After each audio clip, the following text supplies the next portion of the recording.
तो गाइस मैं यहाँ पे सेक रही हूँ पराठे। आज सुबह सुबह मैंने सिंपल पराठे बना दिए हैं, नमक वाले पराठे। तो बच्चे नाश्ता कर लेंगे, हम भी कर लेंगे, और निहाल के पापा आज रोहतक जाएंगे। तो मैंने सोचा इनको भी 2-4 रोटी बांध के दे दूँगी, क्योंकि सुबह के टाइम में तो खाना सही तरह खाया जाता नहीं है। और सब्जी वगैरह बना के दूँगी तो रास्ते में ख़राब हो जाएगी, क्योंकि गर्मी बहुत ज़्यादा हो रखी है। तो इसलिए मैंने पराठे सेक दिए हैं, रास्ते में भूख लगेगी तो थोड़ा बहुत खा लेंगे। हेलो जी, राधे राधे जी, कैसे हैं आप सब? आशा करते हैं आपको बहुत अच्छा स्वागत है आप सभी का हमारे यूट्यूब। ये देखिए गाइस, हम सारा सामान भर के चल दिए हैं रोहतक लेकर। सारा सामान इस बार हमारा रोहतक जाएगा, क्योंकि हमारा यहाँ मन नहीं लग रहा, इसलिए हम सामान सब लेकर जा रहे हैं। तो गाइस ये सामान निकल रहा हमने रिपेयरिंग कराने के लिए। देखिए कितना बेकार हो गया, सिलन की वजह से ना बीज नहीं रहा है थोड़ा फुल्ला फुल्ला सा हो रहा है, इस वजह से इसकी करा रहे हैं। तो मिस्त्री देख के गया है तो सामान रिपेयर कर देगा सारा सामान। इतना ज़्यादा तो है नहीं, चाहे नाम तो सब कर दिया, बर्तन वर्तन भी ऐसे ही, क्योंकि अभी जा रहे रोहतक आज टूटते हुए हाथ को लेकर जाएंगे। और पापा जी बोल रहे थे आपको कि अगर हाथ में आराम ना हो तो कोई जरूरत नहीं है आने की, आराम से आइए, आराम करते हैं, ठीक है। जैसा दूसरा ठीक है, और पहले हाथ में तो इनका चोट लगी रही, टूट रहा था। जो पैंट मुझे दे दी, मुझे पहन लीजिए। सिद्धि करनी, सिद्धि तो हो रही है, उल्टी हो रही।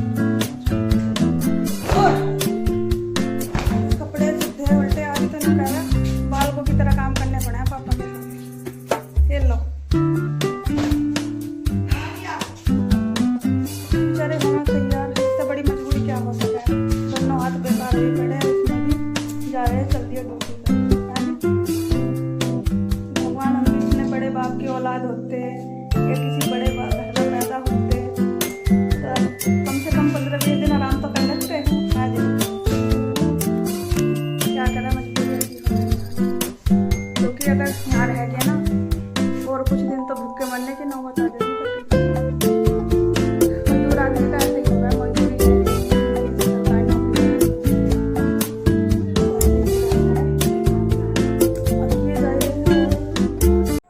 तो गाइस इससे बड़ी मजबूरी और क्या हो सकती है। दोनों हाथ में चोट लगी हुई है, लेकिन फिर भी ड्यूटी के लिए चल दिए हैं, क्योंकि ड्यूटी पर नहीं जाएंगे तो बहुत ही ज़्यादा दिक्कत हो जाएगी। और वैसे इन्हें अपना कोई भी काम करने में प्रॉब्लम हो रखी है। जब शर्ट के बटन तलक नहीं लग पा रहे हैं तो वहाँ पे खाना वगैरह सब काम पता नहीं कैसे करेंगे। वैसे मैं इनसे बोल रही थी कि मैं साथ चलती हूँ, लेकिन मुझे फर्नीचर सही करवाना था और आज ही मिस्त्री हमारे लगेंगे। सुबह ही आए थे, वो सामान वगैरह बोल के गए हैं कि आज लेकर आ जाएंगे, तो घर पे ही फर्नीचर की रिपेयरिंग कर देंगे वो। इस वजह से मैं तो अभी नहीं जा पा रही हूँ, मैं तो अगले हफ्ते ही जाऊँगी। और वैसे दिक्कत तो बहुत ज़्यादा है, क्योंकि दूसरे हाथ में भी चोट लगी हुई है और एक हाथ में तो पूरा प्लास्टर है। तो आप लोग देख ही सकते हो, इससे ज़्यादा दिक्कत और कुछ नहीं हो सकती। लेकिन इंसान की मजबूरी होती है, करना ही पड़ता है ये सब। तो गाइस ये देखिए, तो फर्नीचर मेरा बहुत ज़्यादा बेकार हो गया था, लेकिन मैं सोच रही थी कि बीज गया है, लेकिन ये अभी ठीक है। चल दिए शाम ड्यूटी पर टूटे हुए हाथ को लेकर, और आदि हो रहा है उदास, आदि जाने के लिए कह रहा है, मैं भी साथ चल रहा हूँ। लेकिन ये बोल रहे हैं कि तुम अगले हफ्ते आ जाना, इस हफ्ते अभी नहीं रहो।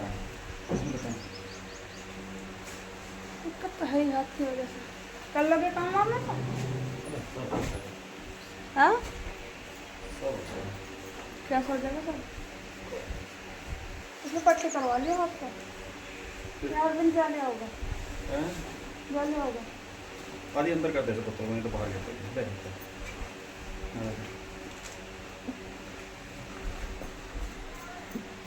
चल देगी साहब जी,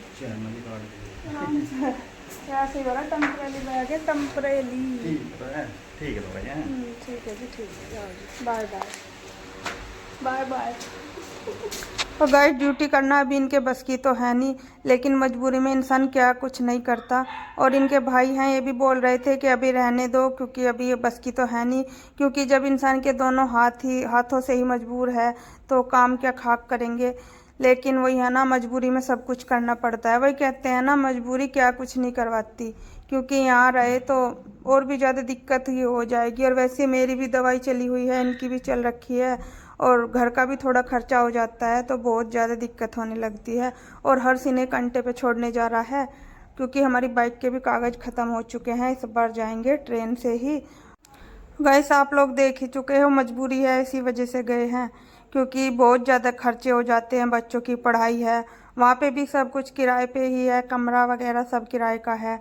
और गांव में आए हुए हैं तो गांव में भी खर्चा ही होता है, तो बहुत ज़्यादा दिक्कत हो जाती है। इस वजह से मजबूरी में ही जाना पड़ा है। तो प्लीज़ गाइस आप लोग भी प्लीज़ थोड़ा सपोर्ट कीजिएगा, थोड़ी हेल्प कीजिए, हमें भी थोड़ा आगे पहुंचाइए, ताकि हम भी कुछ कर सकें अपनी फैमिली के लिए। और इधर माँ जी की भी तबीयत ख़राब है, उनकी भी दवाइयाँ चली हुई हैं, तो बहुत ज़्यादा दिक्कत होती है ना घर में। वैसे भी माँ जी तो काफ़ी बुजुर्ग हैं, तो उनकी भी दवाइयाँ चल रही है, कुछ ना कुछ दिक्कत हुई रहती है उन्हें भी। तो गाइस मैं आप लोगों से हाथ जोड़ के रिक्वेस्ट करती हूँ, प्लीज़ थोड़ा सपोर्ट ज़रूर कीजिएगा, समझिएगा हमारी परेशानी को, और थोड़ा सपोर्ट ज़रूर कीजिए, क्योंकि आप लोगों के सपोर्ट से हम भी अपनी फैमिली के लिए कुछ कर पाएंगे। क्योंकि वैसे तो हम भी काफ़ी दिन से मेहनत कर रहे हैं, और वैसे कुछ ना कुछ दिक्कत लगी रहती है, आप लोग देख ही सकते हो, कुछ ना कुछ परेशानी रहती ही है।